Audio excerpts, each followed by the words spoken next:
Well, gas up Mr. Muggs. Obviously, incredibly capable Bowser Jr., and we're going to see the Ludwig now. I got to say, an excellent choice.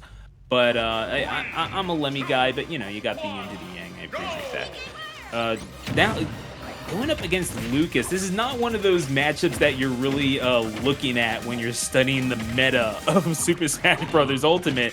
And, you know, it can be a little volatile, but again, if you're able to land your solid hits, and you never know what can happen if you see that Lucas at triple digits and you land that jab at ledge, you're generally doing okay for yourself. That means that you're hitting him enough to get him to that point in the first place. And that's got to be looking good for Mr. Muggs, even if you are getting comboed the heckin' back in the air, which is just par for the course against one of the PK kids. Oh, 100%. I mean, Smash Bros, of course, got himself recently ranked 8th in Jersey, and he did that specifically just with his insane combo game. He's able to find so much damage off of those Zairs, and then just demand so many of these ledge traps, given it with PK Thunder, catching jumps with PK Fire, as we see there. And Mr. Muggs, someone who has a very pronounced flowchart, a good flowchart at that. But if you get a little bit too lost in your simple game plan of I need to get back on stage and I need to upgrade you now, something like that can happen. You gotta relax a little bit with those side beats, gotta reassess what you're doing here, and just recuperate yourself and get back into it.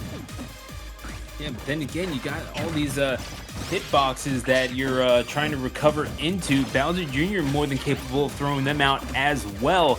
That clown car is full of tricks, including just straight up self-immolation. 2 stocks to 2 now. You got the propeller. You can hop yourself right into the blender. And yeah, Mr. Muggs looking smooth here. 2 stocks to 2 and is going to catch him with these down tilt. It does favor that down tilt quite a bit and is going to mix him up going back to the stage to sort of reset neutral. And the jab reset, interesting choice. I do see him going for that a little bit. The jab into maybe like, you know, roll back and go for the side B.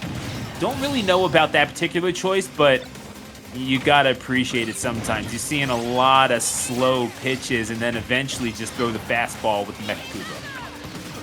100%. Like, Muggs is definitely a very creative player when it comes to his combos and these setups. Of course, Smash Bros 2, again, like, the down smash on that platform to catch a jump is just so insane. Like, we see time and time again, like, the youthful players having such insane setups and ways to take these stocks that you'll never even think of. We're in the last stock scenario here as well. We're seeing Muggs trying to find any kind of pickup to get back in this game. As we see here, like, SmashBros is just struggling to stay on the stage because Muggs is just keeping the pressure. But, oh, where are we going? What kind of combo was that? Just, oh my goodness gracious. I avoided going to the Olive Garden tonight, and I still found spaghetti. Hang on a second. 94% hanging on. Smash Bros is bringing it back just a little bit. And Mr. Muggs is providing an awful big body to get hit and almost got double PK freeze.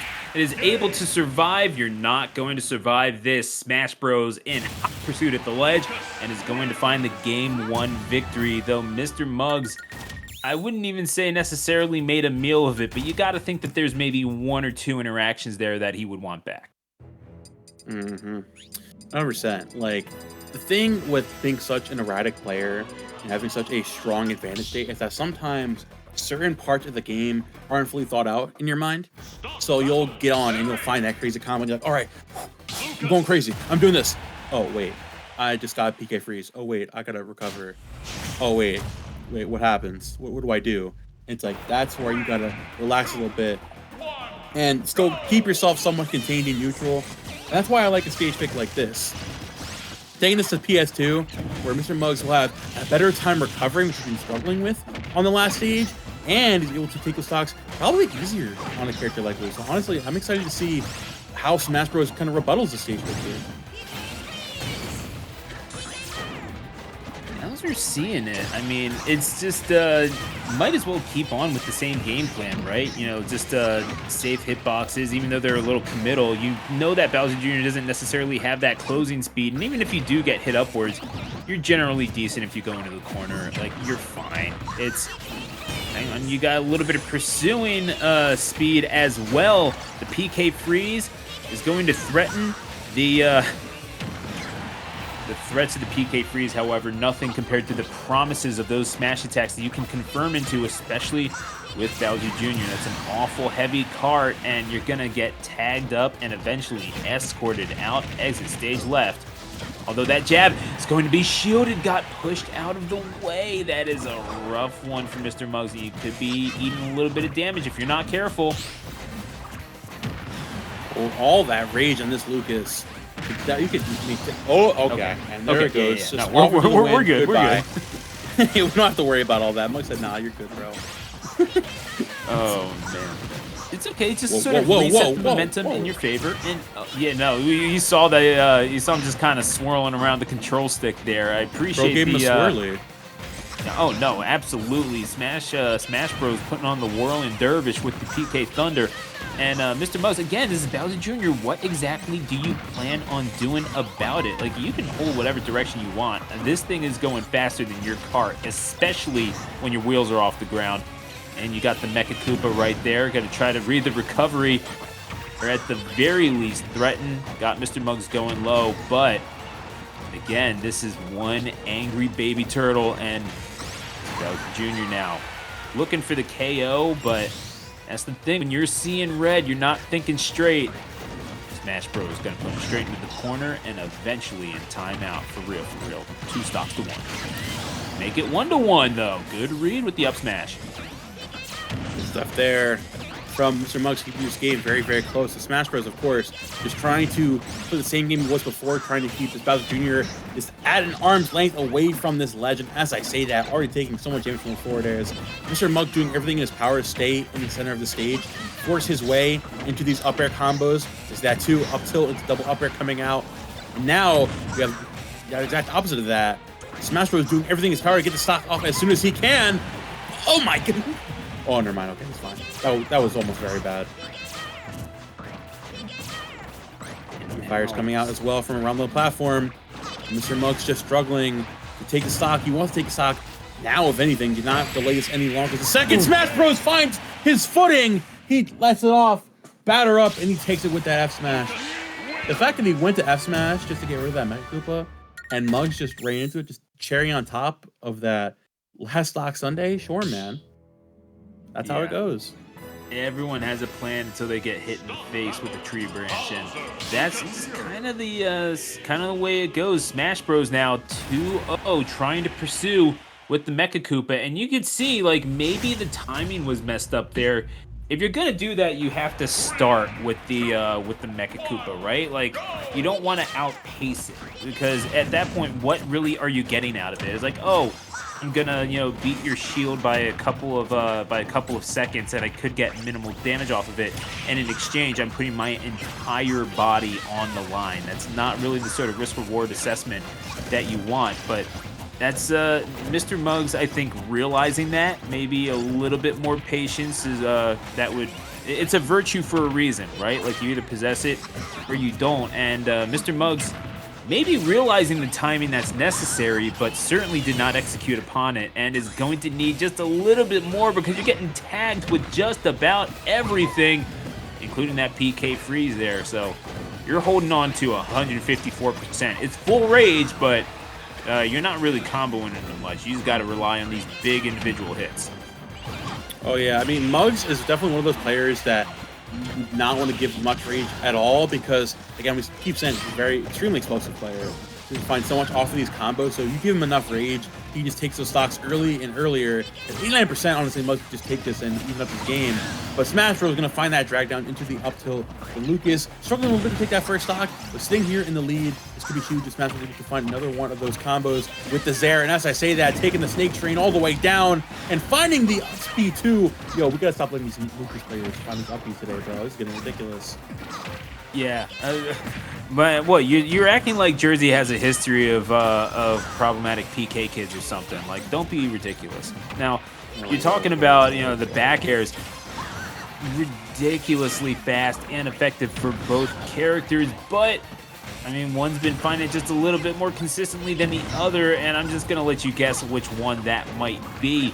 Smash Bros now sitting at 122, on the cusp of making it 3 stocks to 1, and indeed, Smash Bros looking good, and you gotta think the sights are set upon syrup in winners finals. Could see a standoff between the two individual PK kids, but Mr. Muggs will at the very least have a parting shot, but can he perhaps get in a few more? Here comes the PK free stalling again near the ledge. Mr. Muggs needs to make something crazy happen here if he wants to hang on to his winner side life here. Already down a full stock, but looking to make something happen. SmashBros on the other side, though, looking to find the Zaire. That F tilt to kick this Duet Jr. all the way off stage. The Dragons again, that up smash scooping from both sides. Mr. Muggs with the explosiveness, honestly, keeping this game as close as it possibly could. He needs to take the stock as soon as he can. As I say that, he takes it, and we're in a last stock scenario. All of a sudden, Mr. Muggs making this a little bit of a game. Sitting at 77%, now 92, but nevertheless, it's a lot closer than perhaps we would have predicted just a couple of, just 1 minute ago. Now we're seeing Mr. Muggs getting a lot of these combos that he simply was not earlier on, and is going to find it! Goodness gracious! Mr. Muggs turning garbage into gold! Finds it with the up B off of the clown car, and then drops the hammer, and Mr. Muggs looking awfully content there, as he should, Momo. What did I say? What did I say? Goodness You give me. Muggs just a little bit of rage. You give Muggs an inch. He doesn't just take a mile. He takes the entire game. I mean, the awareness that you have to have in situations like that to bring that game all the way back, to find that junior combo, just the trigonometry of the angle is ingrained into the junior mind brain. Like the 3 brain cells that junior players have there is focused, at least 2 of the brain cells are focused on that at all times. So Muggs is able to find that there at the end, and keeping this, honestly, keeping himself alive here in the losers. And you're able to keep playing like that, especially on these smaller stages. This could be obviously SmashBros' advantage, given the easier ways to send him off stage and find more of these edge guards. But at the same time, Bowser Jr. on a smaller stage could make a lot happen. Yeah, it's gonna at the very least threaten with that recovery, but no real plan once SmashBros gets back to it. And gotta think, man, I mean, Mr. Muggs was able to make so much happen on that last stock. I was calling it a parting shot. I had absolutely no faith that he was going to be able to do that. But SmashBros, all of a sudden, you're seeing just a little bit of trouble getting out of these combos. Again, just the ability to work the way out of it.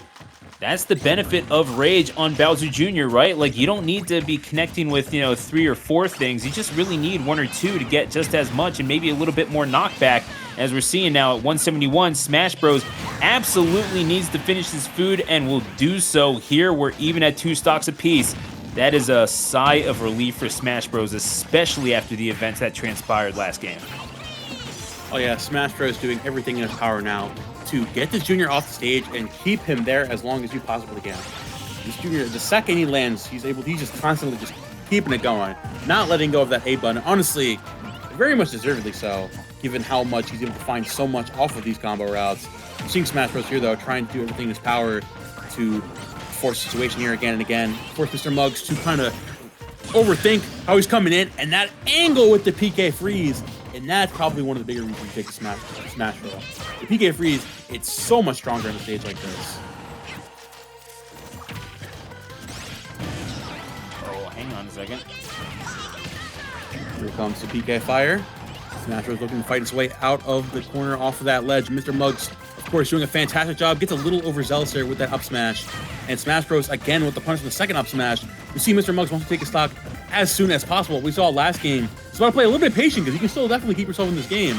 But, of course, if you just let it rip a little bit too quickly, this game could be over. Just got to keep your hands on the controllers. Keep your feet on the ground. The SmashBros, of course, keeping on, hang on to his lead. Just looking to hang on. Again, here comes the pickup again with another down tilt. Okay, Free's not going to land there once again. And Mr. Muggs still going to find that jab. Does that take it here? No, it's not. Not even on Smashville. Yeah, 158. I mean, SmashBros knows the exact angle at which to go to survive a lot of these things. That's one of the reasons why SmashBros gets so much value out of these stocks. It is a 1-to-1 situation, but SmashBros, all you need is that one little opportunity. Maybe a little chancey in recovery, got him to 155. You gotta finish it, and indeed SmashBros does. So rectifying the mistakes from game number 3, SmashBros is able to finish his food this time. It's gonna take an empty plate to the back for this one. and is going to find his way to winners finals where syrup awaits. Yeah, Smash Bros. Doing a fantastic job there in that set. And of course, like that Smashville pick coming through in droves, closing it out for him. Man, both of these players like have such very similar strengths, given their very, very strong advantage state. Able to find stocks super, super quickly and find so much damage, probably at minimum 50 or 60% each time they land a straight hit in neutral. You know, just the thing that Smash was able to take away from this is just like the projectile use at the ledge. You know, you're able to play so much more consistent towards the end of that stock versus Mr. Muggs, who, yes, was able to break that comeback there in game number 3 and find explosive ways to end the game. And yes, is the wild card player. Sometimes when it comes to just that consistency and just like being able to hold your own at the end in that last stock scenario, that's what matters. That's the difference between like straight up wild card versus that consistent PR player who's able to do his thing every single time. Like, man, you look flashy while doing it, but it's not going to close it out for you every single time. Yeah. And it kind of wonder, maybe I don't know if it was the stage that necessarily made the difference, but something that allowed Smash Bros to maybe finish it off just a little bit better than he was able to in game number 3.